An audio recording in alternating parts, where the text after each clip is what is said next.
Hey up, Sofa Squad, and we are live, back with another edition of On the Sofa. And this week I've got Bad Tempered Badger with me. Ahoy, hoy.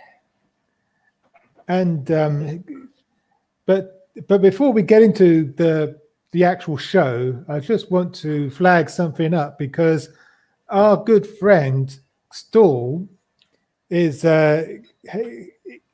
has fallen on bad times. He's living rough on the streets, and we don't know how he's coping.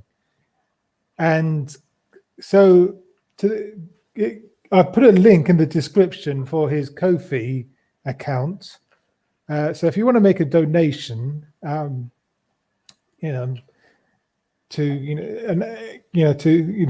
his Ko-fi account, the more donations, the better, basically, because he's living on the streets. He really could do with the help. The more the better, basically. And if you go to his Twitter profile, there's a link there to his PayPal account as well, so you can donate to him that way. And if you look at the bottom of the screen, there's the link. There's the link address scrolling across the bottom of the stream there. So yeah, do donate as much as you feel comfortable doing, to help him out. The legs on the stool need propping up, so if you can spare some stuff to prop the legs up, then I'm sure it would be appreciated. Yes, exactly. So that said, let's crack on with tonight's show. We've got a lot to talk about. I'm sure we do. The world has been doing stuff in my absence, hasn't it? Just a tad, yeah. Oh dear. So, but we're gonna start. Oh, we're gonna start with Mr. Rob. Oh, what's he done now? Well, if I can find the thing. And we'll start with this one. Yeah, because there's two stories about Dominic Raab. And this is the big story. Ex-Russian banker donor runs charity with boss of Kremlin Front Group. Dominic Raab accepted £25,000 in donations from a former Russian bank chief who runs a charity linked to a Kremlin Front Group. So what are we to make of this? Well, I suppose I should say at the start that it could be entirely innocent. It could just be that all these things are coincidences, and that this person just thought that Mr. Raab was doing an excellent job.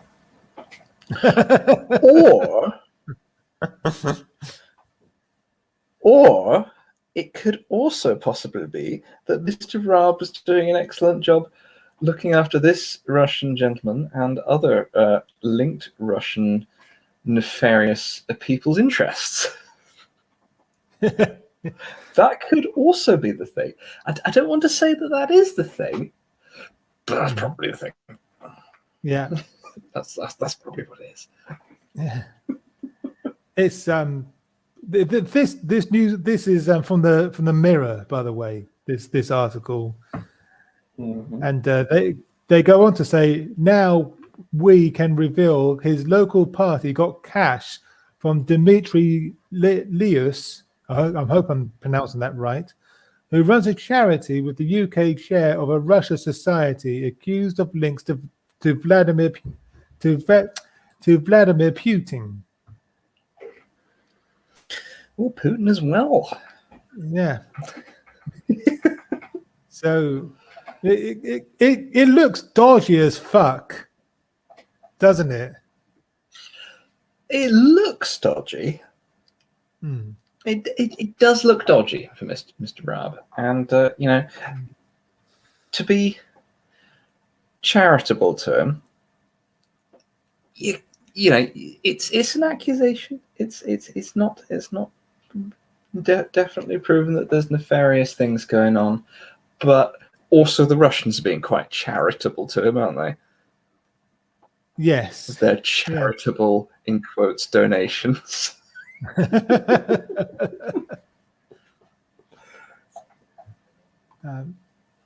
Lib Dem Foreign Affairs spokesperson Layla Moran claimed Mr. Raab's judgment clearly cannot be trusted. She added, these revelations raise yet more serious questions about who cabinet ministers choose to accept large donations from, she said. Well, I think it's clear that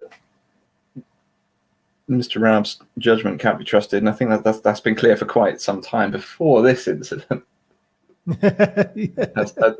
Along with a lot of current politicians, and a lot of past politicians, in fact. But I kind of agree. Yeah, it's just kind of It's sad that it's not surprising. No, it isn't. It isn't these days, is it?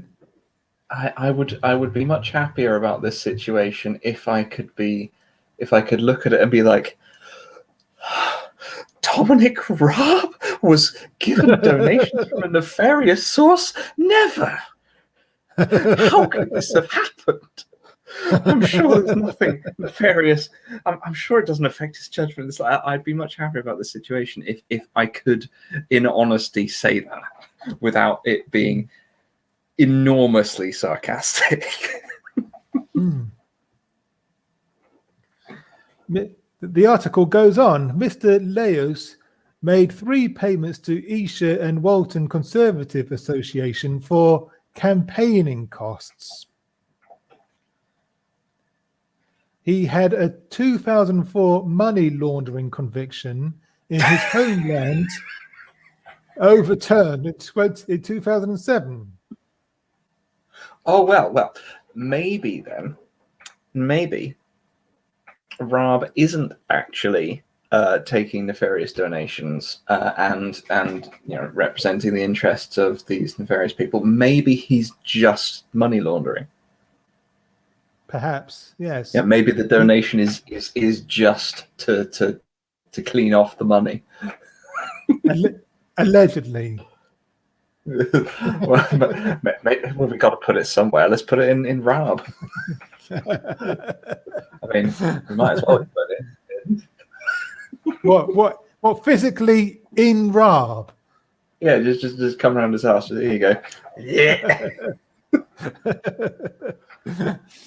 Nerdy Rodent is saying, any politician ever at any time given money under questionable circumstances? Well, I never. I mean, you'd think that such things just wouldn't happen, wouldn't you? You'd think so, wouldn't you? I mean, I'm old enough to remember that something like this would finish a politician's career. But not so much these days. And that's one thing that I think might be a downside of the current, the modern world's availability of information. I think because previously that would have been the only thing you'd have heard about Dominic Raab unless you were actively involved in quite closely following politics. But these days you presented it in little bite-sized chunks all the time. So that's the latest Dominic Raab news, is it? Well, I always thought he was a bit of a cunt. Yeah. And just I suppose I'll move on with my day. Yeah. Jenny But I is think saying, that might be a downside of the current availability of information. Is information like this becomes less meaningful.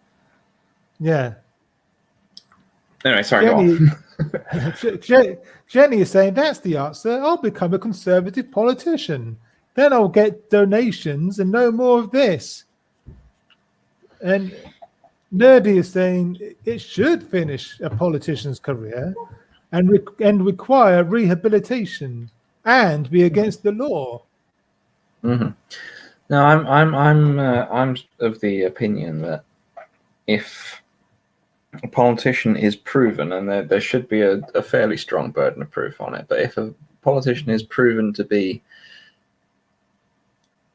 actively deceiving or misleading the public, that should legally finish their political career. Yeah. They should be legally barred from taking office again at that point. And you'd think this would be all over the mainstream media, but not a bit of it. Not a bit of it. Yeah, it'd be nice if it was, but also oversaturation of information can make it less meaningful as well. That's true.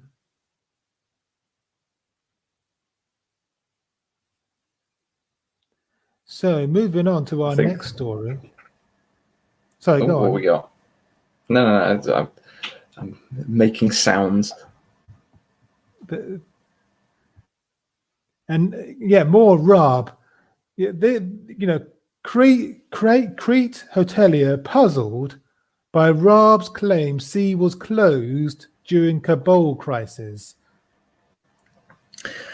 So this is where that quote I keep seeing on the net's from.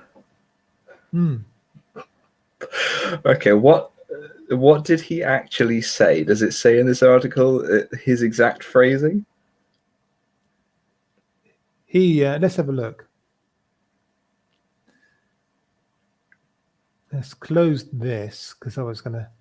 Yeah, a hotelier and meteorologist in Crete say they are baffled by Dominic Raab's claim that he couldn't have been paddleboarding on holiday while Kabul fell because the sea was closed. That does sound rather like I'm actually medically incapable of sweating kind of excuse. Yes. And just as believable. I mean, yes, some people may be medically incapable of sweating, but judging from this interview, you clearly aren't. Sorry, back to the actual thing. I was watching a body language analysis for that interview a little while ago. Oh, right.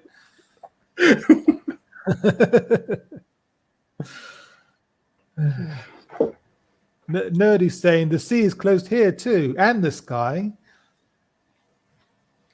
Well, they didn't close the sea, but they did close a beach a while ago because of asbestos. But okay, what does it say? What's the next bit? What does it say that he said? The foreign secretary denied reports that he was seen swimming and using a paddleboard on the last day of his holiday on the Greek island.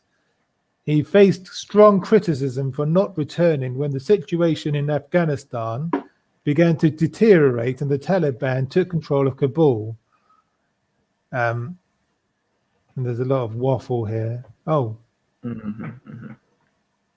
Oh, it says, please answer the question below to reveal the rest of the article. Oh, one of those, is it? I'm not going to do that. Oh, sorry. Excuse me. I'm going to have to take this. That's all right. I'll waffle for a minute. All right, peoples. So, what do you make of this idea that the sea was closed? To me, it seems to me that he's saying that he couldn't. He's trying to get out of paddleboarding on holiday. as Cabal fell, rather than just being. If he was on holiday, that's enough of a problem. Why would adding paddleboarding to it make it worse? Like, just you're already on holiday when stuff your job to deal with is happening. Why is paddleboarding the part of this that you're trying to have as an excuse?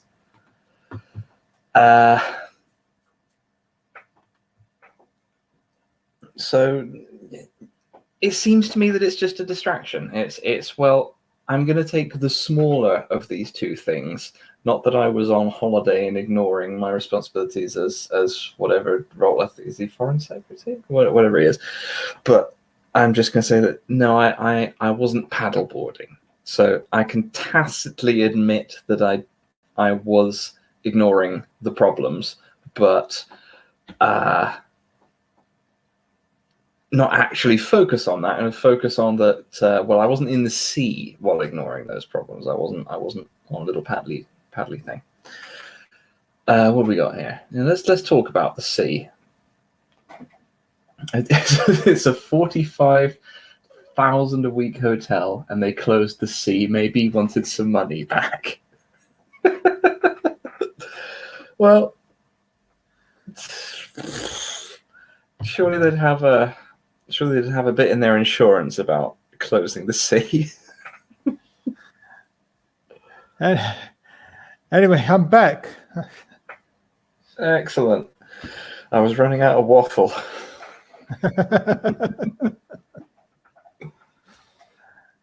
What did I miss? Well, my comments are that I suspect it's a distraction tactic. I suspect it's, well, I don't want that they're focusing on that I was on holiday when stuff that I'm supposed to be having input on is going on, and that I'm ignoring my responsibilities as whatever my role is in the government. So I'm going to focus on, but they've said that I was specifically paddleboarding. So I'll say, no, I couldn't have been paddleboarding because the sea was closed, thereby tacitly admitting that, yes, I was on holiday and ignoring all my responsibilities, but I'm not focusing on that. I'm focusing on, no, you've said paddleboarding. Yeah. Typical distraction techniques. There's a specific name for that tactic, which I've completely forgotten. But it's the thing where you focus on a small problem with what somebody has said in order to invalidate the overall thing, even though the rest of the overall thing is fine.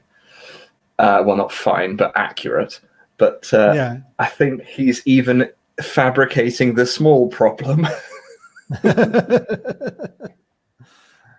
I mean, you have to be really stupid to lie about to lie about something that can be easily fact checked like that.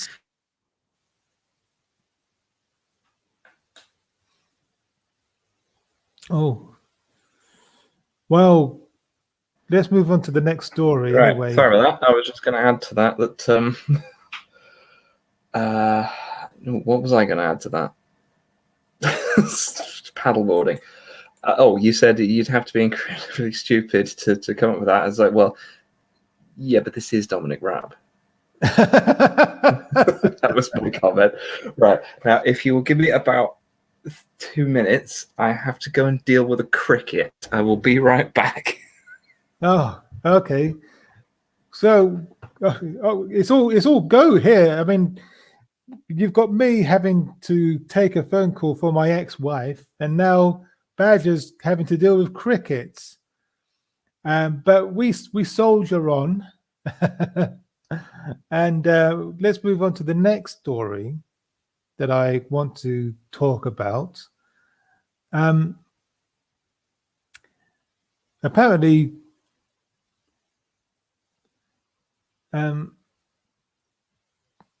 let's have a look.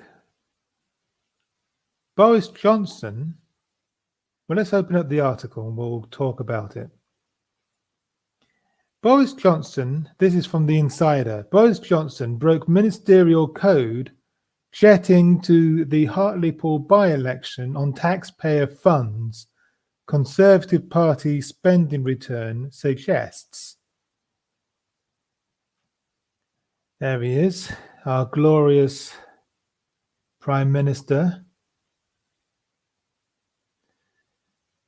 The Conservative Party spending return says it spent £0 on transport for the Hartlepool by-election. But Boris Johnson flew to the area for an official visit and to campaign. The ministerial code says travel costs for official and political visits must be split between the government and the party. UK Prime Minister Boris Johnson used taxpayer funds to campaign in the Hartlepool by-election, breaching the ministerial code. A copy of the Conservative Party's spending term suggests. So,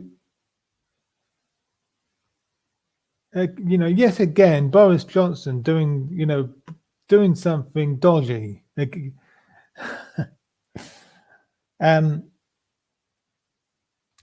This is dodgy as fuck. And again, this should cost him his job. It should do.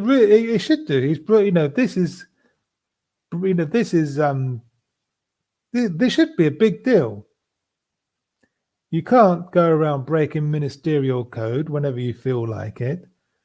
But unfortunately, Boris Johnson. Right. Sorry about that. I'm back. Okay. Good. I had to rescue a small cricket from the other room using a cup and the 2016 EU referendum voting guide. Excellent. So, guess who's been breaking ministerial code again? All of the ministers, but let's think of a specific one. No, it's not. Well, I'm guessing not Dominic Raab, because you said there were two things featuring him. I don't know, who is it? It's Boris. Of course, it's Boris. Alexander. Yep, should have said Boris. I should have, when that question came up, immediately just gone, yeah, Boris. Yeah. UK Prime Minister Boris Johnson used taxpayer funds to campaign in the Hartlepool by-election, breaching the ministerial code. Oh dear. How shocking that these things can take place. Yes, indeed. But this should be a huge scandal. Mm. But I was just about to say, it seems to me that Boris Johnson is like Teflon at the moment. I mean, back in the day, we used to call Tony Blair Teflon Tony. but Teflon Boris doesn't quite have the same ring to it. No, it doesn't have the same alliteration, does it? No, but still, anything non-stick that starts with B. Let us know in the comments. Or J. Or J. J works too. Yeah. Anything non-stick that rhymes. Rhymes. That I've got it. I've got it. He's slippery. He's slippery like a BJ.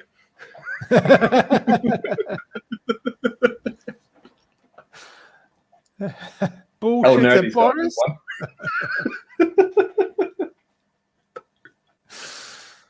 Oh God! But he's still ahead in the polls, and his approval rating is just as high as it's ever been. So, it's because he paints buses. Yeah, that must be it. He paints lies on buses. Well, I think the painting buses was a lie.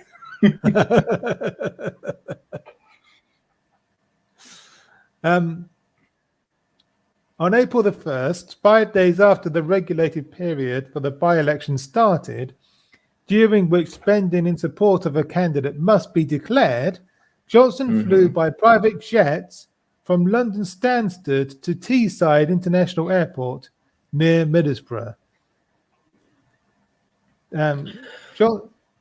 Johnson travelled in a motorcade from the airport to Middlesbrough, where he conducted official government business, promoting a rise in the minimum wage at the DIY store at B&Q.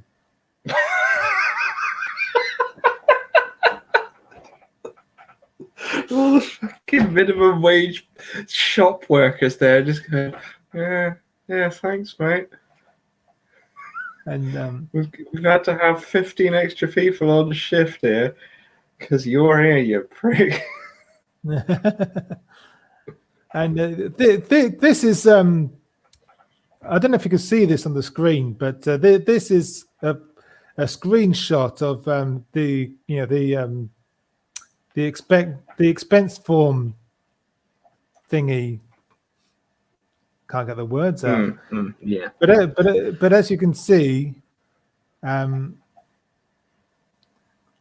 transport transport nil. Nil. So it hasn't been declared. Are you sure, Boris? But it should have been. Are you sure you didn't spend anything on your plane trip?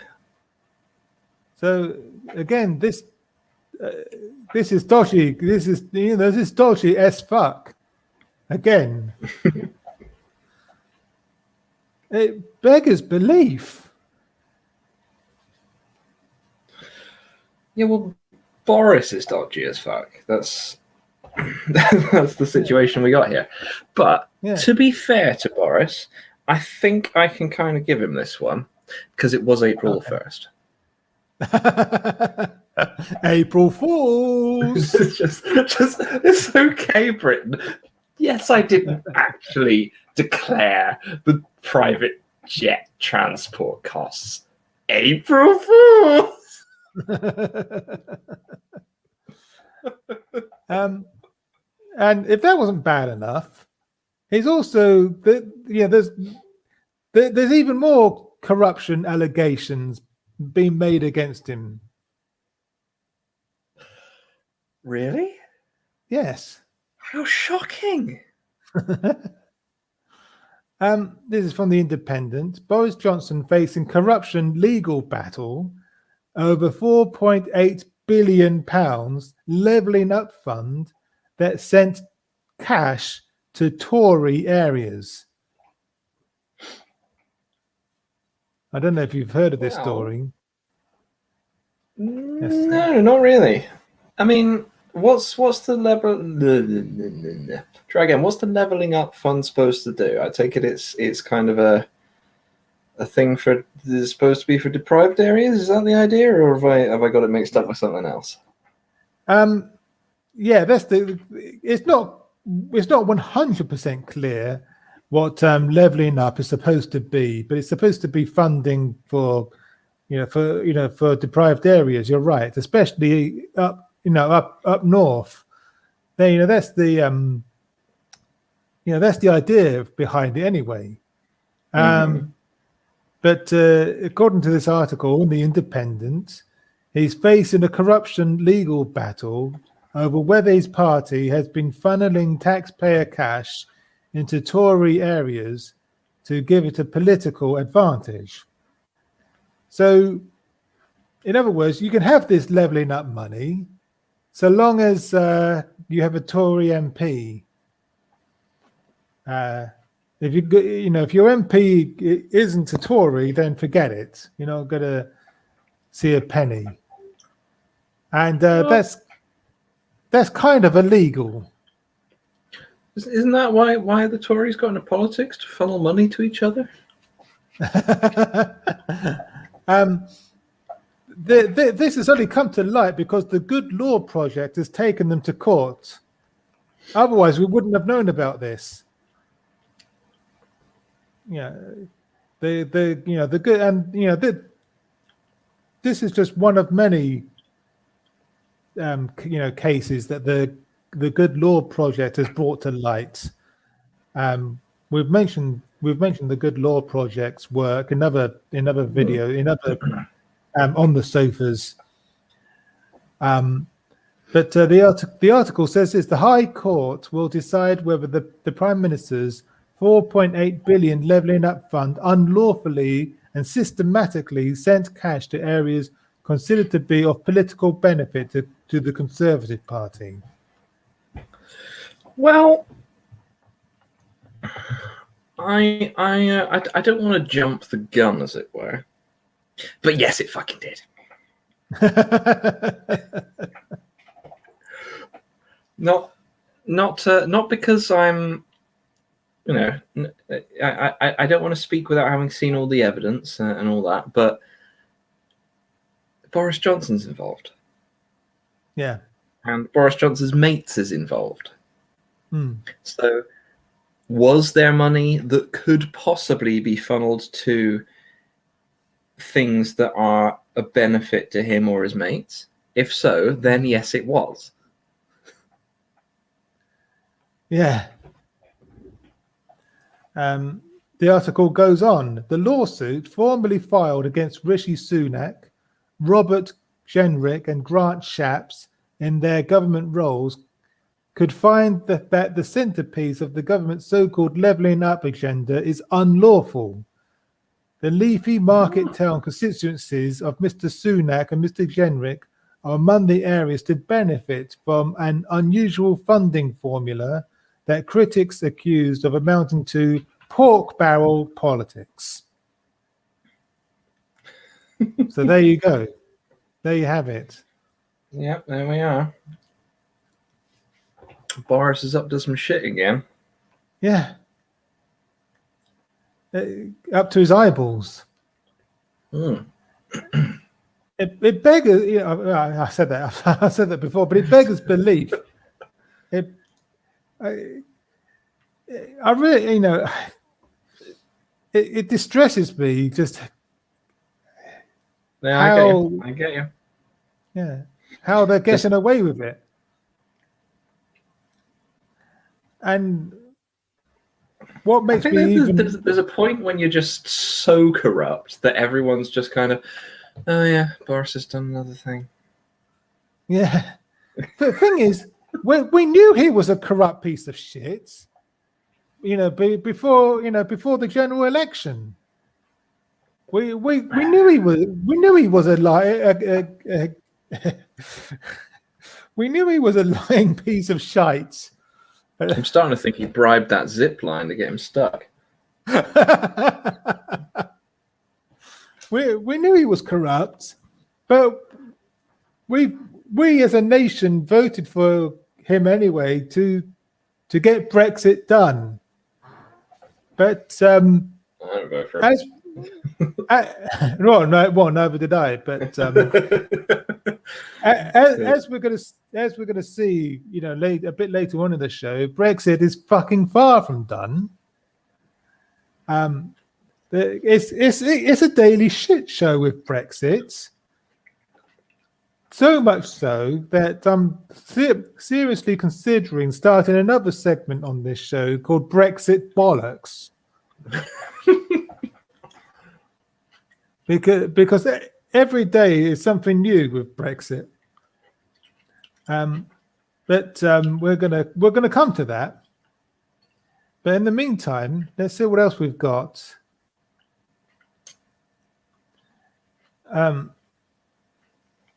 This is interesting.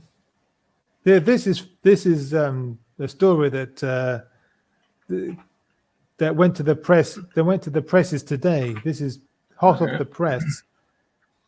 Warrington Council lends billionaire founder of the Hut Group £151 million.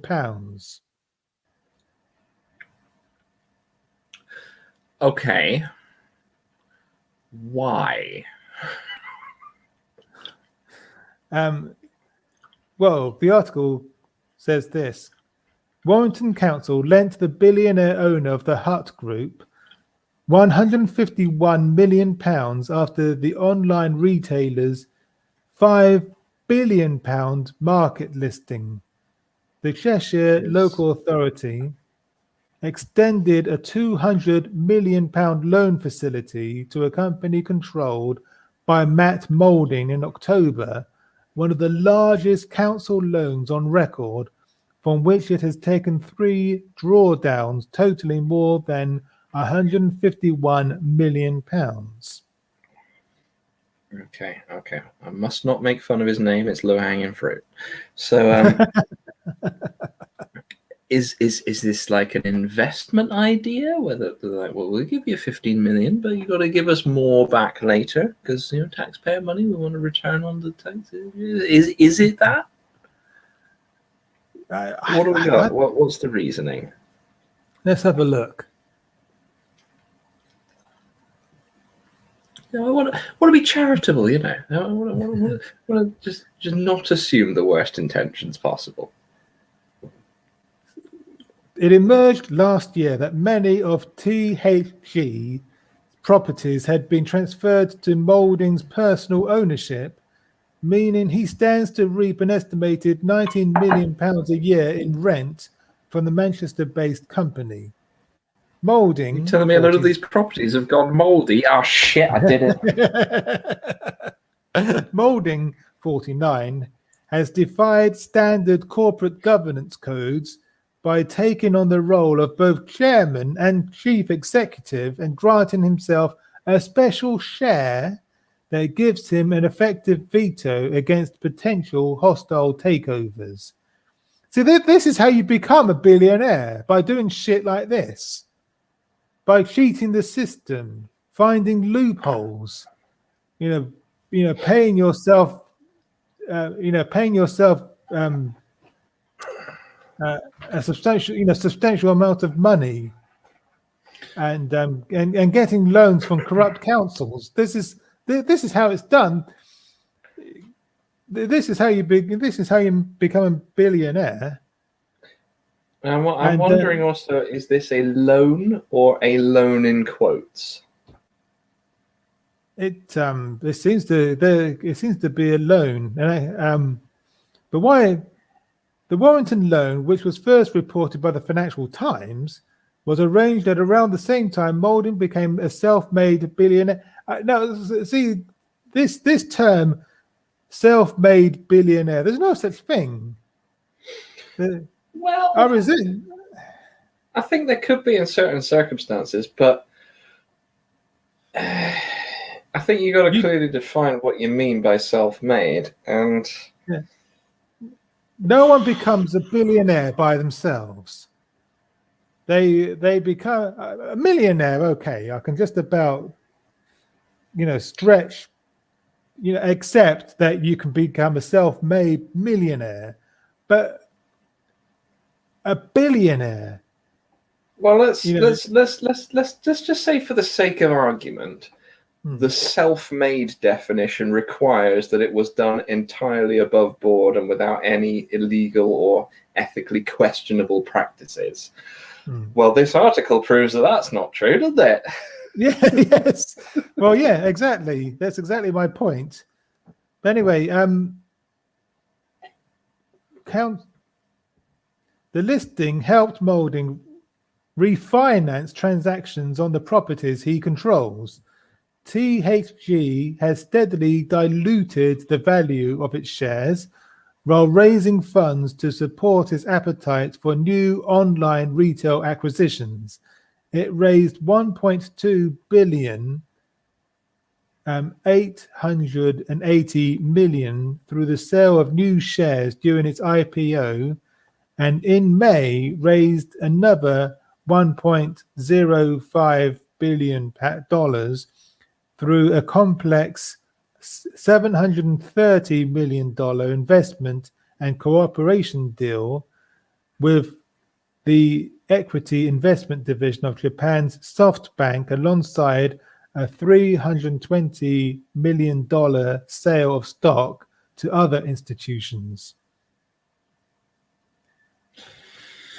So a lot of flippity flopping in around of stuff, by the sounds of it. Yeah. It gets worse when you realise that this entrepreneur is a Conservative Party donor, according to this article. Mm-hmm. So there's some corrupt shit going on here. It reeks of shit. Well, I'm sure there's some. I don't know any of the people involved. I don't have any evidence for this statement beyond who is in the Conservative Party, but I'm certain there's some. Well, you donate to our thing, and we'll make sure that you get some lucrative deals and going on, you know.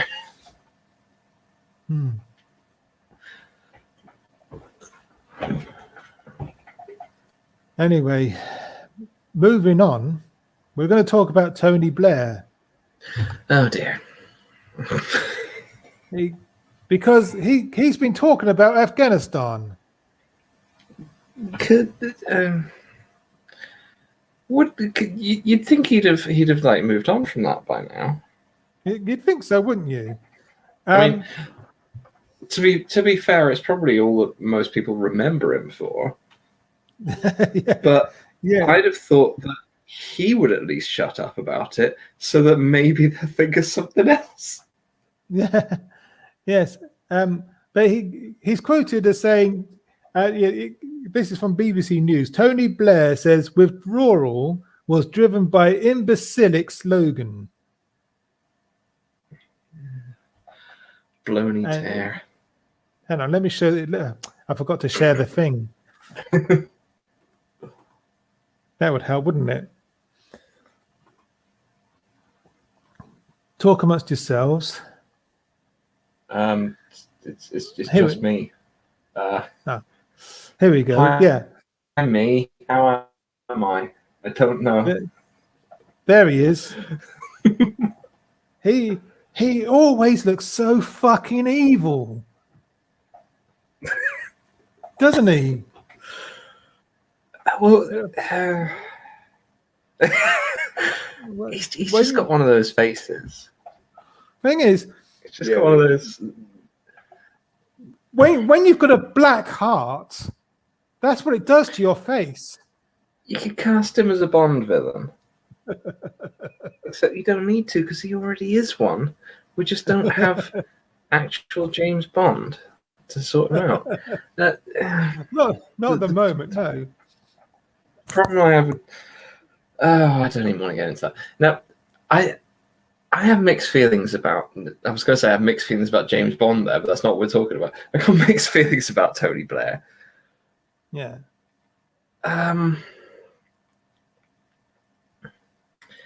But the false pretenses war and all that stuff. I'm just going to be spitting out slogans at this point. Let's move on to what he said.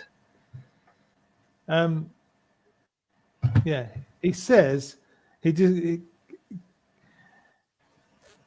described the decision to withdraw troops from the country as tragic, dangerous, and unnecessary. Mr. Blair, who sent troops into Afghanistan 20 years ago, said UK involvement in Afghanistan was not a hopeless endeavour, despite the Taliban takeover. And the sacrifice made by British troops was not in vain, he added. Well, some of those statements I think might be true. But you put them there in the first place, Tony. Yeah. But here's the thing. Let me just share this tweet by Loki. Have you heard of Loki? I am not entirely sure until I see how it's spelt. Let me just share his tweet anyway. Yeah, actually, I'm not really entirely sure until I see the picture. What do we got? What's the tweet? There he is. There's Loki. Here it comes.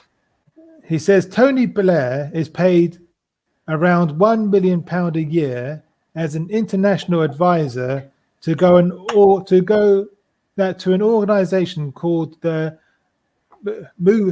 Mubadala Development Fund in the UAE, United Arab Emirates, I think that stands for. Yeah.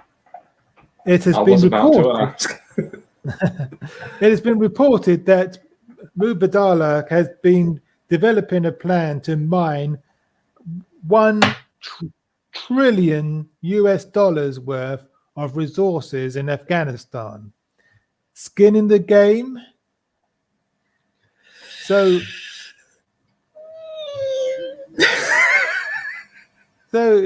he's suggesting that Tony Blair could have a vested interest in wanting the troops to stay in Afghanistan. It's possible. Now, if I was to put my tinfoil hat on, just for a minute, yeah, maybe that was the reason for going to Afghanistan in the first place. Yeah, Was the resources. Yeah. Getting the resources without having to trade with Afghanistan. Yeah. And our government has a history of doing just that, of course. And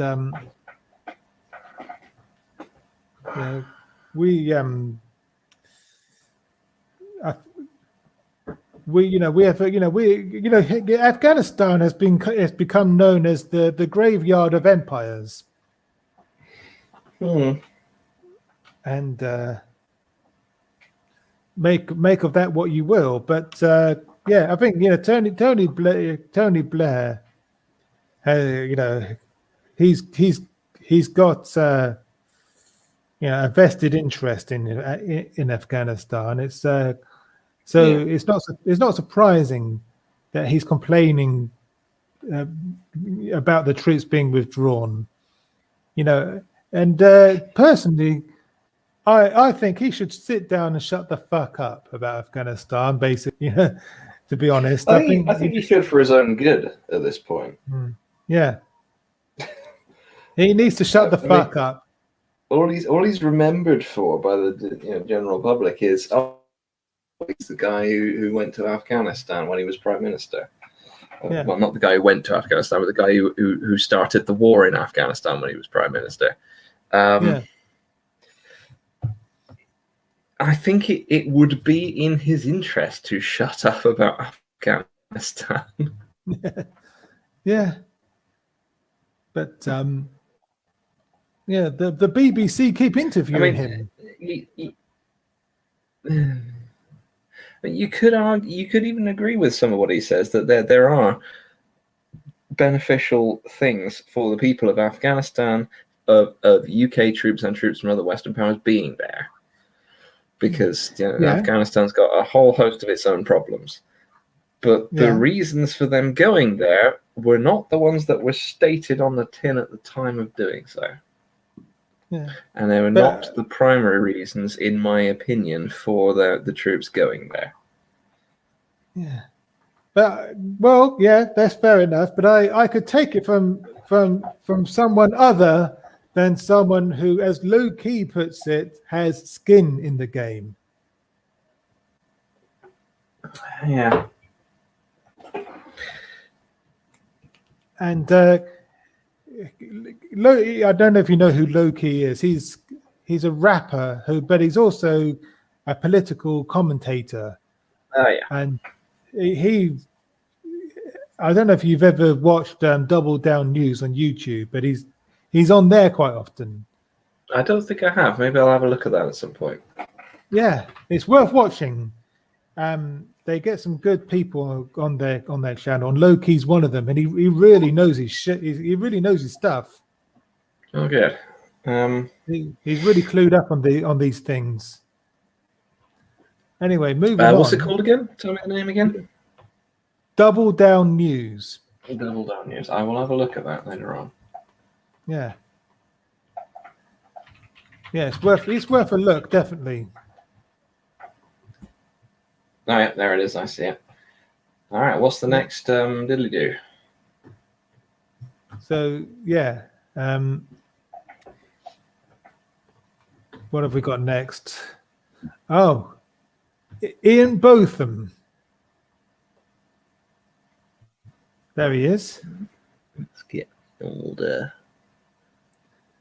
Yeah. This is I'm not sure I've come across Ian Botham before. What's he known for? this is from the National. He used to be a famous cricketer. Okay. But now as a lord. Okay. And Liz Truss is sending him to Australia to help, get some business deals, trade deals with Australia, which of course is perfectly qualified to do. I was going to try to make a cricket pun about getting those deals, and I realised I don't actually know the rules of cricket very well. No, the way. But it's something about hitting a ball with a stick. But unfortunately, he's destroyed his own credentials. Let's look at what the article says. Former cricketer Ian Botham must have been utterly embarrassed when an interview he did less than a year ago re-emerged this morning. The House of Lords member, beloved by Tory ministers for his Brexit support, has been announced by Liz Truss as a new UK trade ambassador to Australia. You think he'd be looking forward to the new position, along with the other 9 trade envoys confirmed today. But it didn't take long for web sleuths to track down an article totally showing up the commentator in his new job. In an interview with The Guardian last year, Botham discussed his plans to become more active in the Lords and what he was most excited about. I am enjoying it and will be at Westminster more often when we get back to normal, he confidently told the newspaper.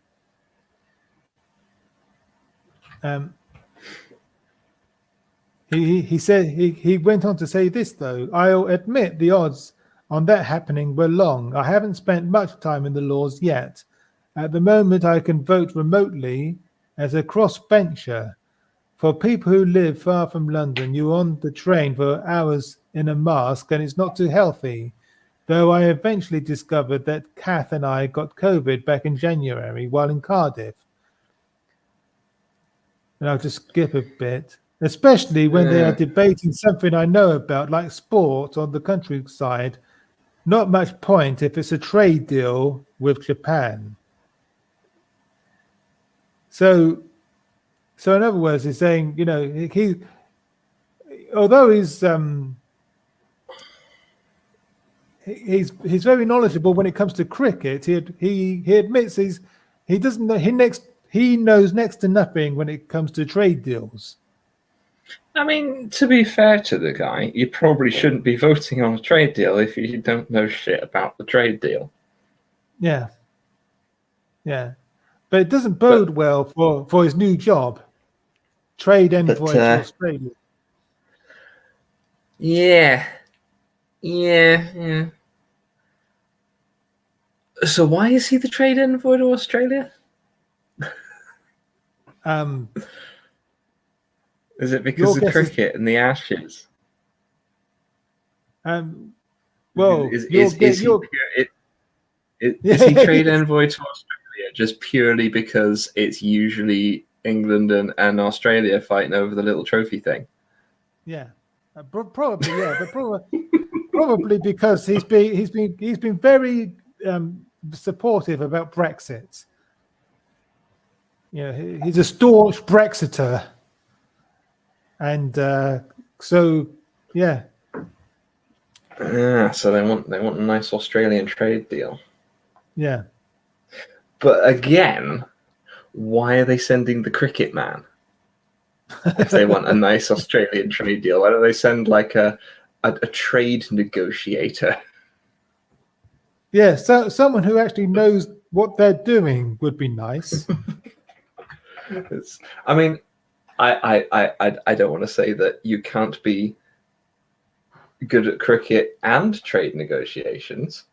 Mhm. But this guy did kind of say earlier that he isn't. Yeah. So why have they sent the cricket man? It doesn't bode well, does it? No, It's not super well. Anywho, Maybe he's just the face of it. Yeah. Maybe he's got a great team of negotiators behind him, and he's just there as the face of it, as the cricket man, who the Yeah. Australians already know because he's the cricket man. Maybe, you know, that's I'm gonna give him a charitable interpretation there and say maybe that's it, or maybe there's some business going on, you know, or maybe he wanted an Australian holiday paid for by the government. Mate. Yeah, there's probably some of that going on as well. It wouldn't surprise me. But anyway, we've got some Brexit bollocks to get through. This is a good one. UK food firms beg ministers, beg them to let them use prisoners to ease labour shortages. This is from The Guardian.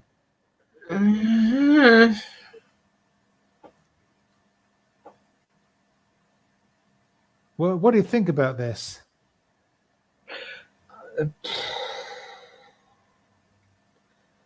I haven't quite figured out what I think about it yet. Well, what are they going to do with these prisoners for a start?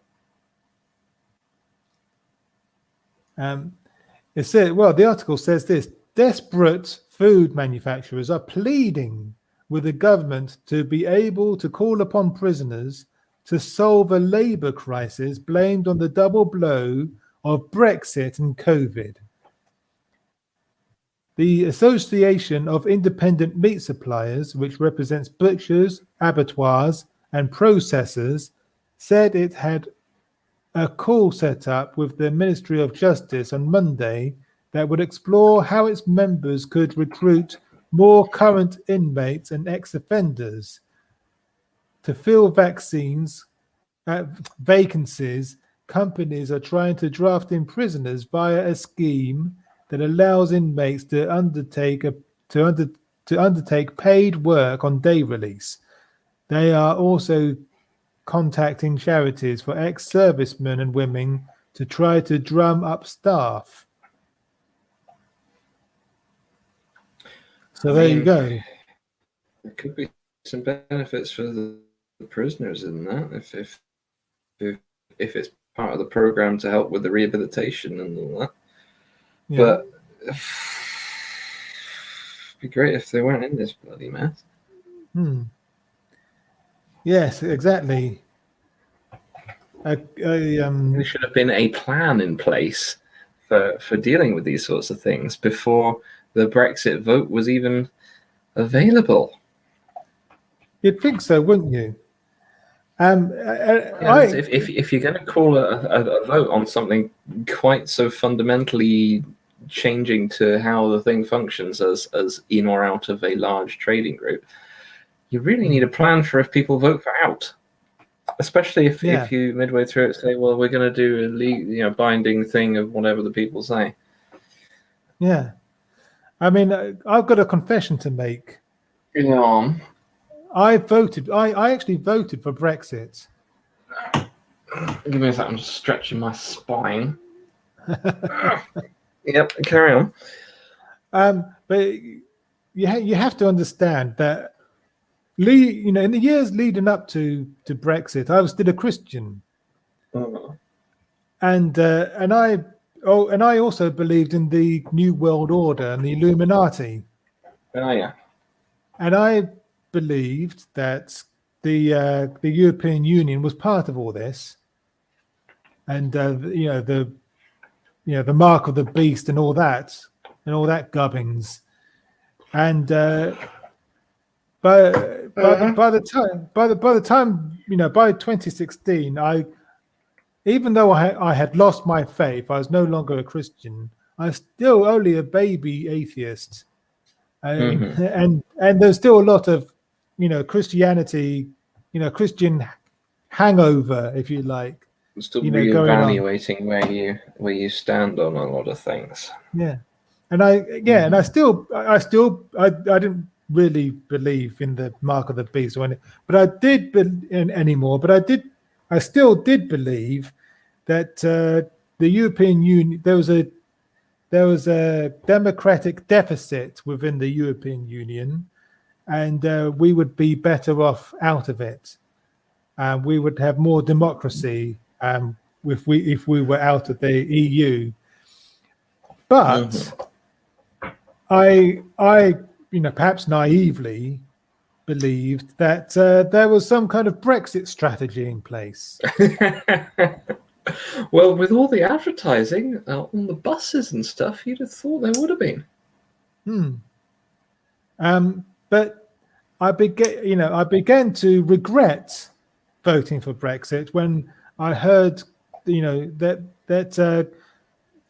David Cameron resigned, apparently saying, "Let somebody else do the hard shit." That's when I realized, these guys haven't got a plan. They have not got a plan for Brexit. They don't know what they don't know what they're going to do.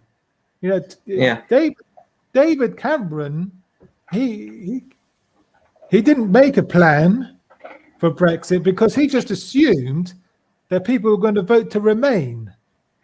But they didn't.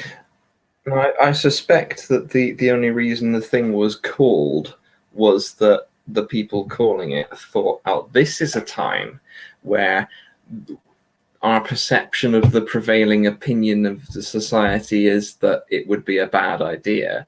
So if we call it now and make it and say, yeah, we'll do it as a binding thing that the people have decided, then we can go, right, we don't have to ever talk about that again because we did a referendum.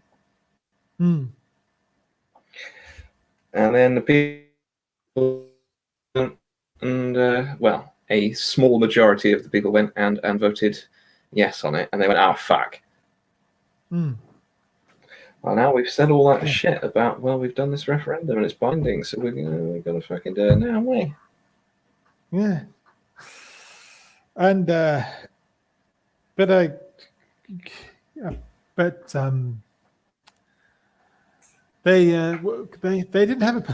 have a plan in place, and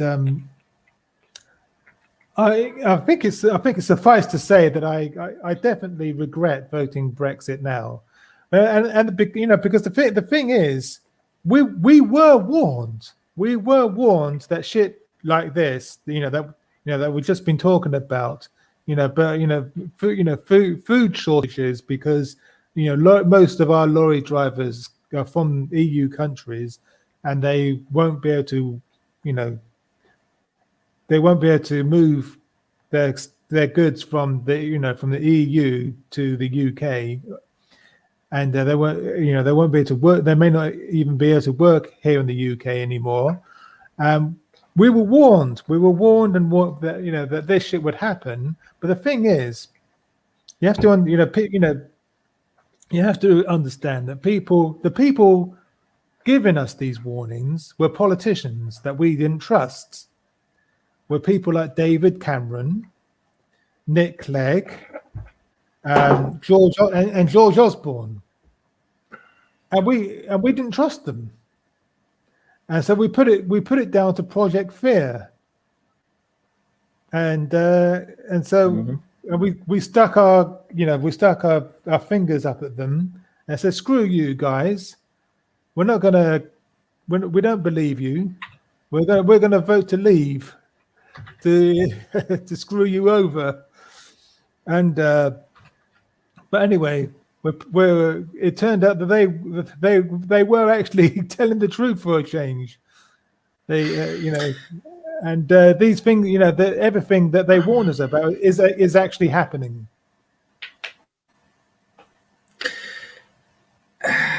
I have mixed feelings about the whole affair, because my reasons for looking at it the way I did at the time I still feel very similar about a lot of my reasonings for how I felt about it at the time.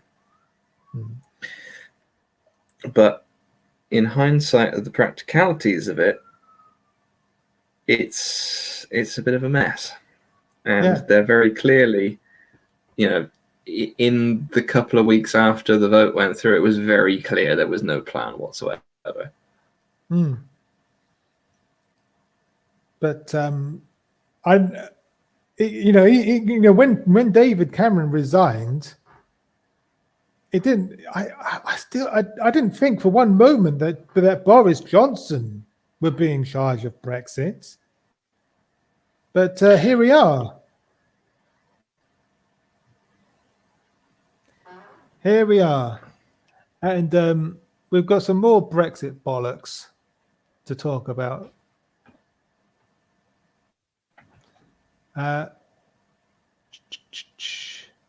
Yes.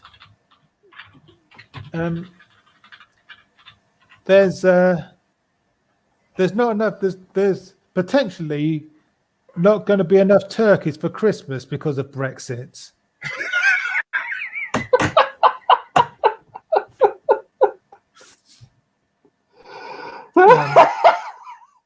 This is another article from The Guardian. Oh, there'll be people buying turkeys and then freezing them for 6 months.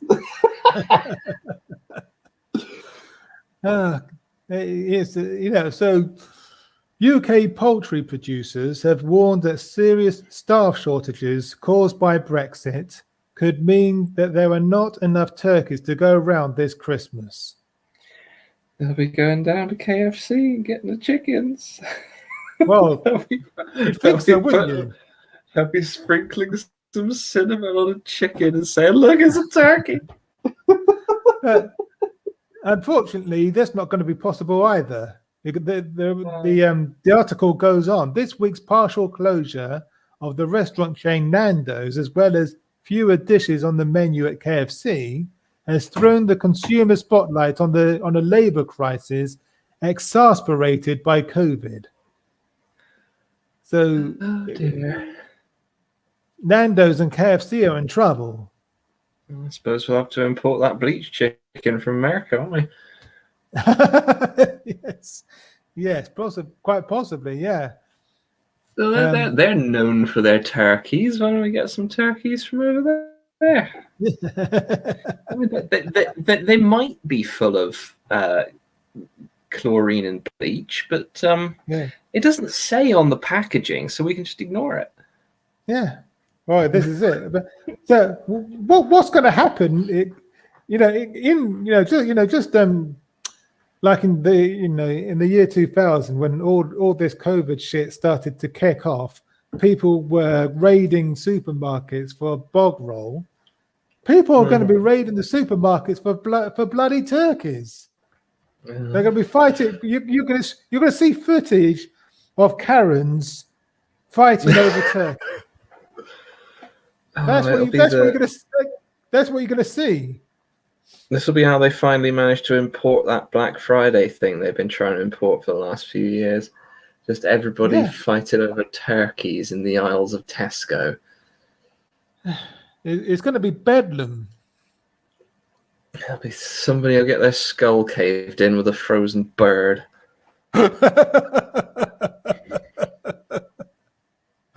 Oh God, yeah. Have you seen that film? Hobo with a Shotgun? No, I haven't. Okay, it's very gruesome. I'm just imagining just somebody on the floor on the floor. They've slipped over on a leaky freezer spill, and they're just laying on their back, trying to grab for a pack of stuffing that's slithered off to the side, and then Janice from accounting's just looming over them with this enormous turkey frozen in her hands, brings it down on their head, just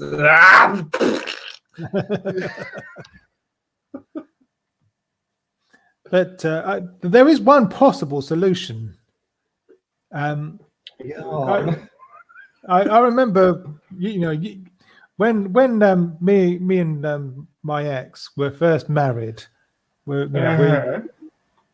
lived in this small flat in quite a rough area here in Leeds, and the window was open, and this pigeon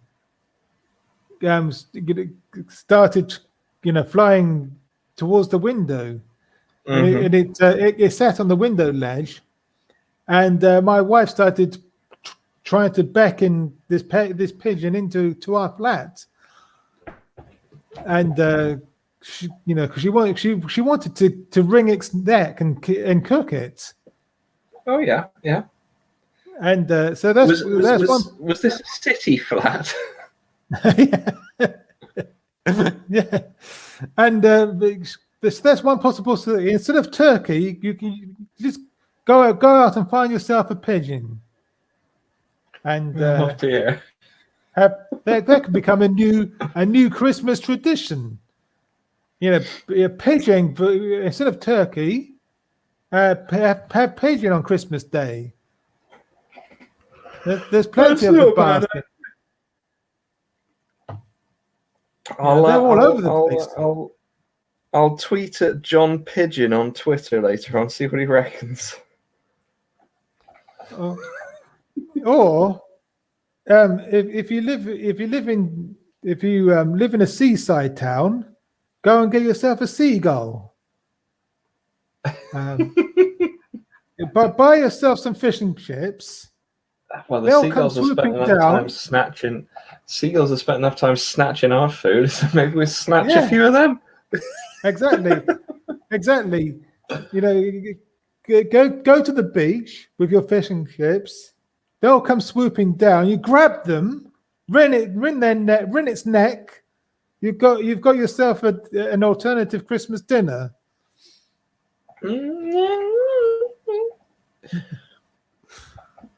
That is if you can avoid if you can avoid your eyes being pecked out. Problem is, I foresee an issue with this plan, which is I'm sure if this is recommended to people, I'm sure at least one person will have something along the lines of this narrative. Okay, so we set up a net on our window and we put some seeds on the windowsill, and a pigeon flew in and we caught the fucker. Right, so then we got this pigeon, put it on the table, we plucked it, we stuffed it, we put it in the oven, and then only then did we realize we forgot to kill it first.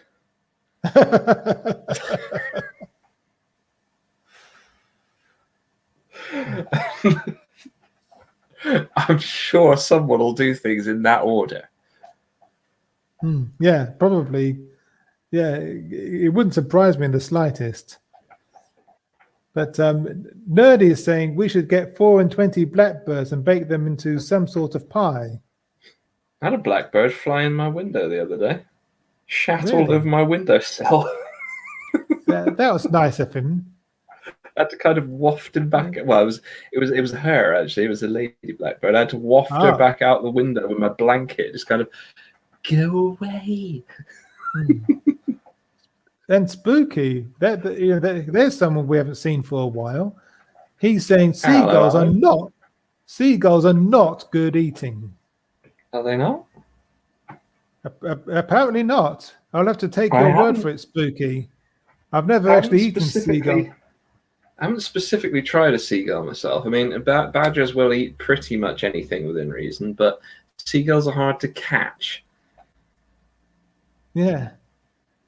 And the African humanist is saying folks need to get a grip and eat something else after the rough time we've all been through with the pandemic. Eating turkey is the least of my worries. But tradition. If they don't eat the turkey at the Christmas, the world will come crashing. Oh, it did already. Yeah. All the ravens will leave the tower, and England will fall. Yeah, the cats and dogs living together. Mass hysteria. Yeah. Turkey crisis, and guess what? Go on, you'll never guess. Oh dear. Is it Boris again? No. McDonald's No. restaurants across Britain are unable to serve milkshakes after the burger chain was hit with supply issues. The fast food giant has also run out of bottled drinks at some 1,250 locations. A McDonald's spokesman said staff are working hard to return these items to the menu as soon as possible. Okay, but what are the staff going to do? Presumably, if there's supply issues, that means that the stuff to make them is not there. So when they say the staff are working hard to return these items, what are the staff actually doing? Are they standing there going, shouting at the ice cream machine, going, "Have stuff in you"?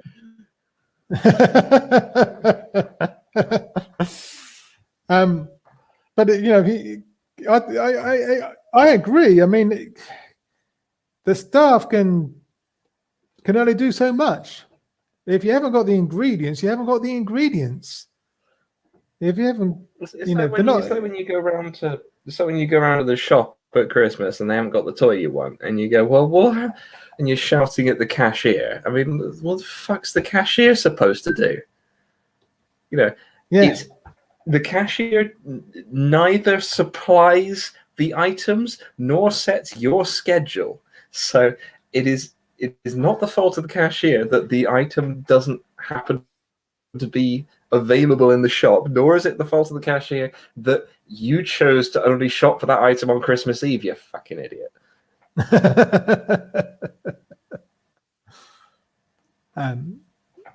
Nerdy is saying the staff are ready and waiting for when the supplier arrives, and then they can refill the milkshake machine to provide you with more delicious milkshakes.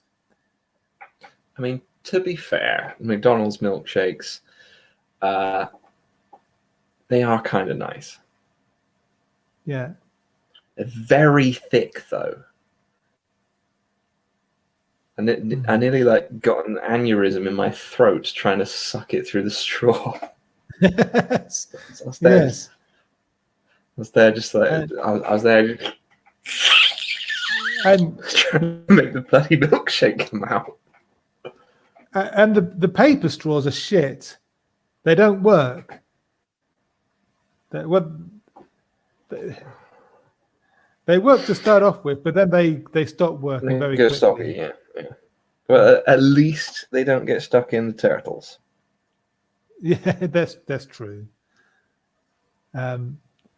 Spooky is saying also killing seagulls is against the Migratory Bird Treaty Act of 1918. You could tell that to all the kids in the schools with the baking powder on the chips. Yeah, or maybe you should have told that to what's his name from Happy Monday, who put baking powder and who fed I think it was over 100 seagulls baking powder, and they all died. They tend to do that. What's his name? Anyway, I don't know. I did, however, speaking of seagulls again, I did see the perfect way to catch seagulls. Now I think about it, which is a guy just sitting at a train station with a bag of chips, and he occasionally just chucks a chip on the floor, and the seagulls all come over, and they're fighting each other over the chips. And then just as the train doors are about to close, he throws the whole bag in the train. Yeah. And all the seagulls go in after it, and they're on their way out of London. Or was it in London? I'm not sure, but they were stuck on a train for another several miles. And I understand it was absolute chaos in there. Oh, right. I'll see if I can find that video for another time. Yeah.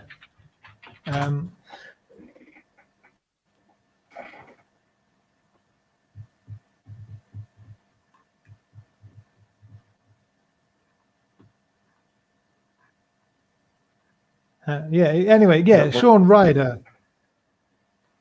When I put in train seagulls into YouTube, I didn't need a video of Steven Seagal. Thank you. It was Sean Ryder, but apparently it wasn't seagulls; it was pigeons that he killed. The pigeons are not quite the same thing. No. Right, what's the next dibbly dob? That was the last one, actually. Oh, that's the last one. Unless you want to talk about the Nirvana baby, who is now all grown up, and he's suing Nirvana because he said that photo of him as a baby in the pool, reaching, grasping for that dollar. He's claiming, that was child porn and exploitative. And is that why he's reenacted it at least 6 times? Apparently, yeah. And he's suing them. He's suing Nirvana.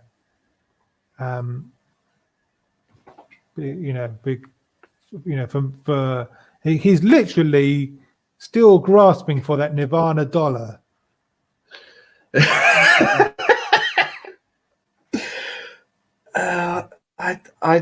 I read somewhere. I cannot verify this because I don't remember where I read it or any. I can't verify any of the veracity of this shit I'm about to spew out of my face. But I read somewhere that he was saying that he felt snubbed that he was talking to their lawyers or something rather than directly to the people. So he was like, "Yeah, I'll sue them then." I can't verify that that's true because I saw it on Twitter. And I want to share something before we close. Go on. What do we got? Have you seen this? This cartoon is genius. The sea is actually closed.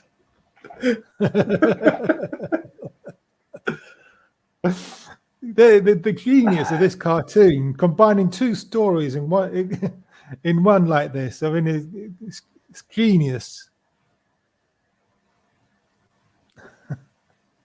So I just thought I'd show you that before we said good. Before we said good night. He's even got the same expression. He's even got the same expression as that interview. He's got the same expression as that. Well. Actually, I'm medically incapable of sweating.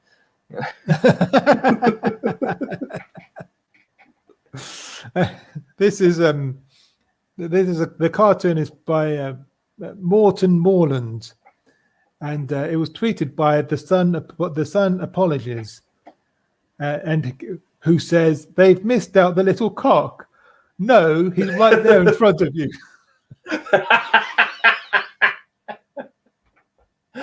Not fucking standing.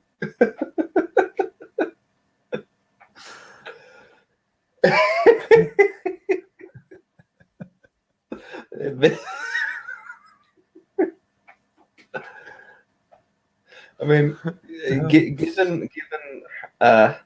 given how Dominic Raab conducts himself, he does give off considerable small dick energy. So He does. He really does. He really does.